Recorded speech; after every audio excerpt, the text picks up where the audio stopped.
Northern Thailand. The countryside looks so familiar. The lush green mountains, the beautiful sunlit valleys, and the curvy roads. It looks a lot like the foothills of the Appalachians in eastern Kentucky, and near where I grew up in Tennessee. The tribal people who live in northern Thailand are just as warm, welcoming, and giving as the folks I remember growing up around. And so are the Burnettes. Rick and Ellen were so genuine, soft-spoken, and unassuming as they welcomed us to Phong. As I listened to them talk about the ministry center and the tribal folk, I quickly realized the deep respect they have for the Palong and their level of dedication to the project.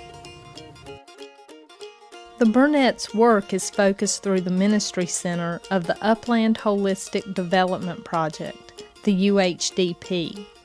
To really understand the scope of that ministry, you first need to understand the issues facing the Hill Tribe people the ministry serves. There are many. Most of the Hill Tribe villagers that Rick works with have crossed the border from Myanmar to escape over 50 years of war and ethnic oppression. The Thai government allows them to settle there on small, rocky tracts of government land, but they can be forced to move at any time. These refugees aren't given Thai citizenship, even though many of them lost their Myanmar citizenship when they crossed the border. Now they're people with no country.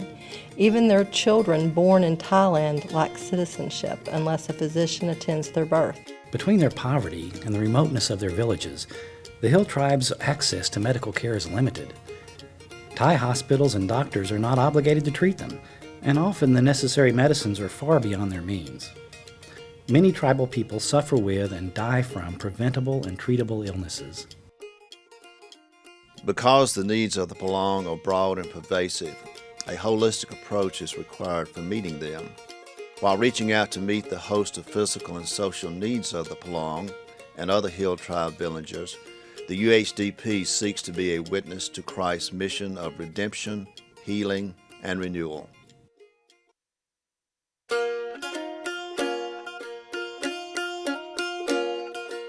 As we learned, the ministry there truly is holistic, encompassing sustainable agriculture, earthkeeping, sanitation, relational evangelism, social justice, education, and handicraft promotion. You really can't capture it all through the lens of a camera, although we tried. In the 2 years since Bill and Paul's scouting mission, the center has grown significantly. But as we toured and worked at the UHDP, we learned that only part of the work takes place at the ministry center. Taking the tools developed there to the villages is what will allow Rick and his team ultimately to carry the gospel to them as well. Our initial tour of the UHDP began with a look at Jamlong's garden. Frankly, it didn't look much like a garden to most of us, and Jamlong is the project coordinator.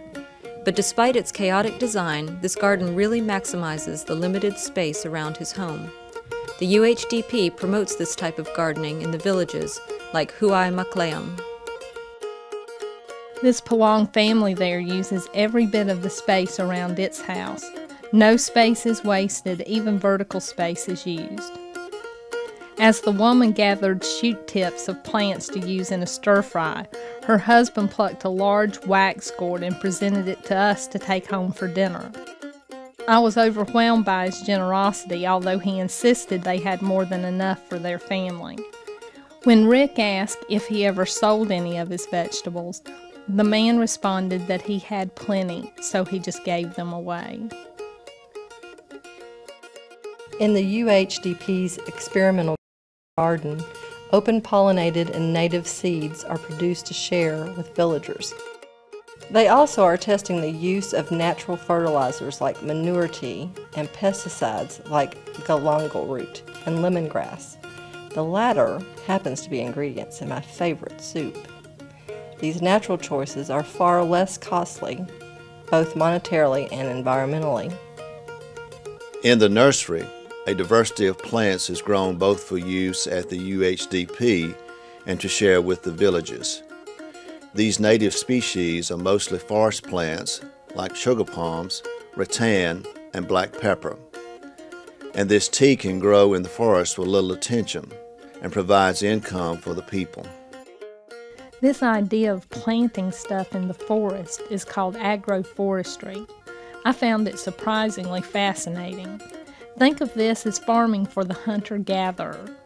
For societies that traditionally gathered foods from the forest, the UHDP is promoting techniques for replanting the forest interior with plants that have been overharvested or that are commercially profitable. We first observed agroforests at the UHDP on the part of the tour Rick fondly calls the Death March. Little did we know that this grueling trek was only a prelude to what was to come, as we visited Lahu headman Tisai in his very remote village.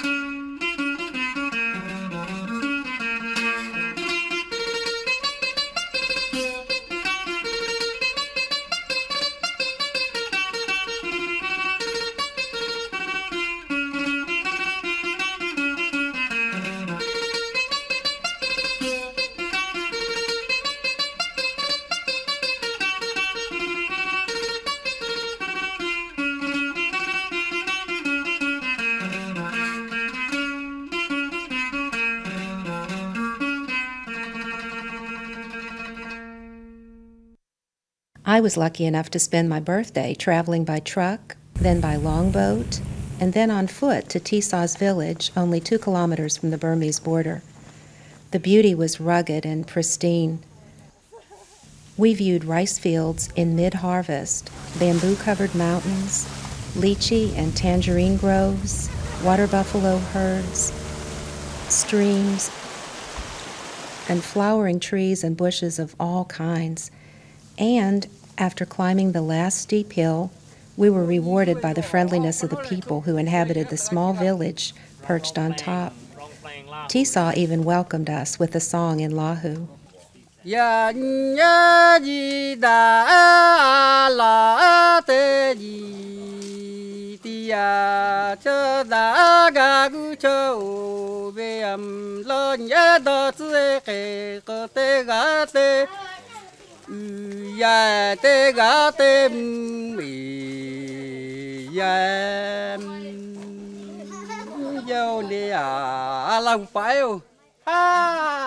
Later we learned that it was a song of delight that we had come, and sadness that we could not stay.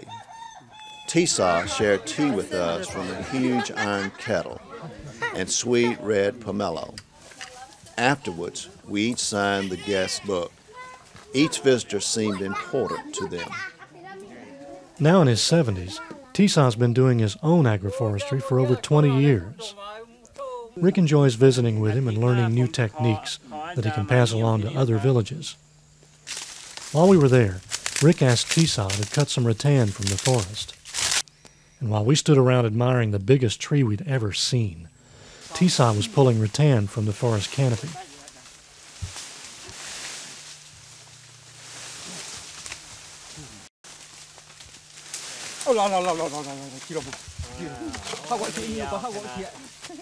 Although rattan looks like a vine, we now know it's a palm tree.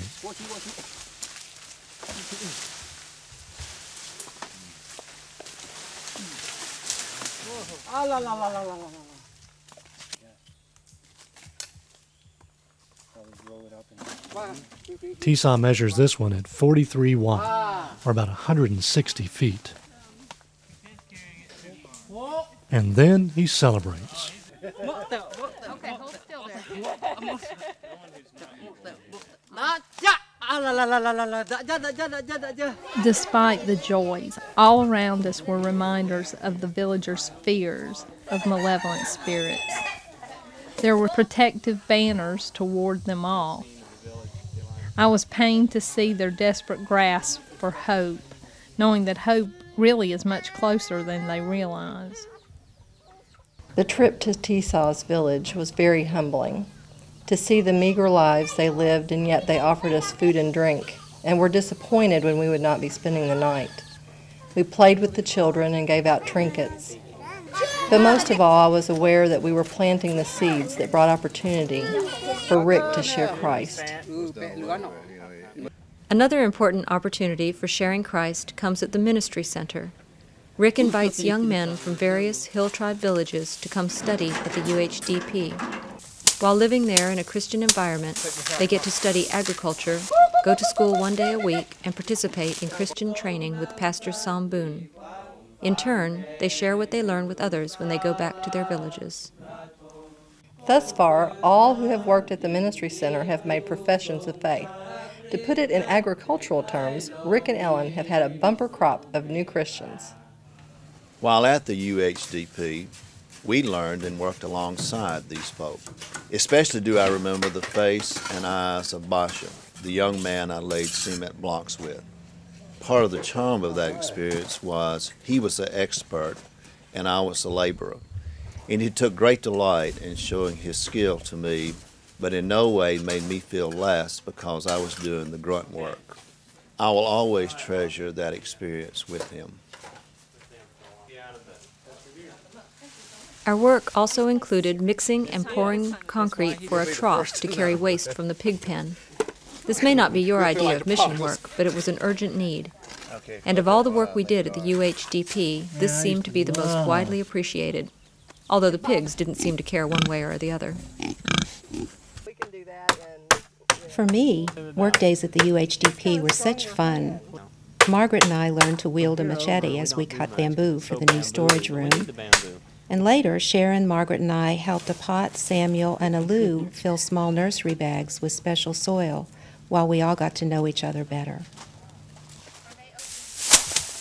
Many of us threshed and winnowed rice alongside the workers at the UHDP. Our fumbling efforts were no match for the apparently innate skills of our teachers. Apat was a wonder to watch. The rice winnowing taught me a very important lesson. I gave it my first good shake and lost half of the rice in the dirt at my feet. But this wasn't just a new learning experience for me. This was tonight's dinner that I had just thrown away.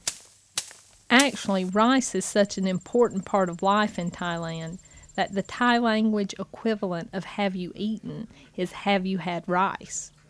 Nearly everyone in a village takes part in growing and harvesting rice.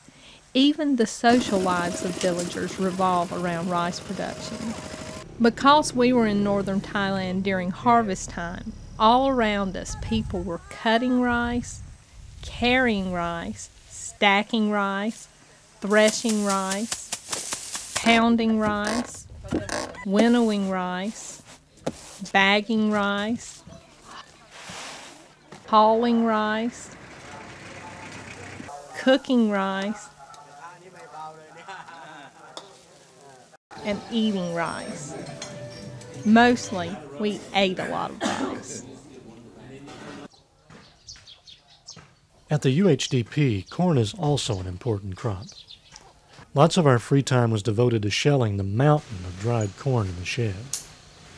Though hard on the thumbs without the antique sheller Bill and Stephen fixed, it was amazingly relaxing work. Eventually, all this shelled corn would be mixed with pigeon peas, rice bran, and maybe some papaya to create a healthy pig feed.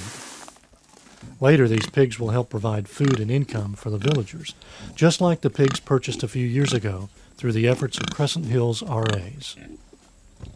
But UHDP pigs only go to villagers who can properly care for them. In the Palong village, Rick talked with two men about the health of their pigs. These pigs didn't seem to be doing well, possibly because the UHDP pigs require a cleaner environment than the native pigs. However, the pigs at this new UHDP demonstrators home are getting fat enough to sell.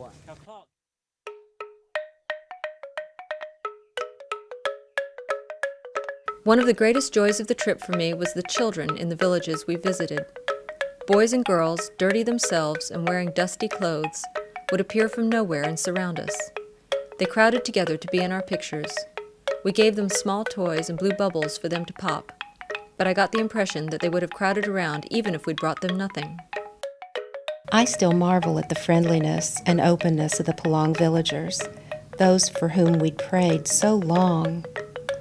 Our smiles were met by theirs, and the differences peeled back layer by layer.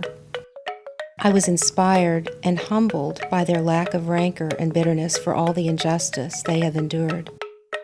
Instead, there was kindness and a peacefulness from which we could all learn. The experience and memory prod me to talk about them and their plight to almost anyone who will listen, and also to pray for them each day. And we continue to pray for our friends at the UHDP. Their hospitality is unmatched by that of any hosts I've ever known. Whether it was a Hill Tribe specialty dish or the first rice of the harvest, all of our meals were lovingly prepared. Leaving the UHDP was difficult, but we were looking forward to our time in Chiang Mai. There, we met new friends from around the globe. And of course, old friends were nearby too, at the Karen Hostel.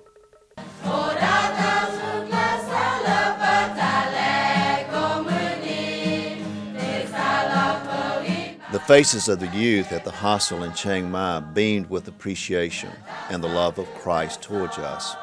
We were recipients of the good work and favor our 2001 team earned in service there. It was a reminder that always we are part of a much larger endeavor.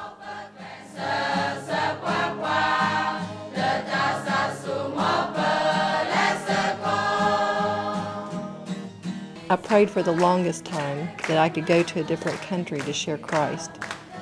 And I hoped it would open my eyes to a different perspective and encourage others. I got my chance when Sonny, the secretary of the Crescent Baptist Convention, invited us to worship at the student hostel and gave us an opportunity to give testimony.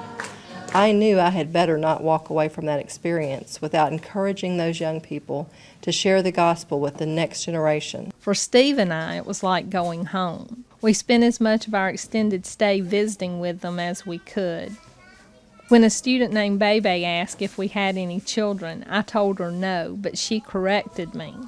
"Yes, you do," she said. "You have 43. I wish I could have spent more time at the House of Love. Kathy Brown is an angel of mercy and goodness, and her face glows with kindness and compassion. I can see her smiling even now. I am haunted by the eyes of the children there, especially those of the young men who watched their mother die of age, watched their home burn down, and watched abandonment claim their place in the village. Now, at the House of Love, they see love and hope and future. During our visit, I held a frail 4-year-old girl who had just been released from the hospital. Obviously tired out from singing, she now seemed content to rest on my lap. As she watched the others play, she mostly coughed. I was so touched by her strength.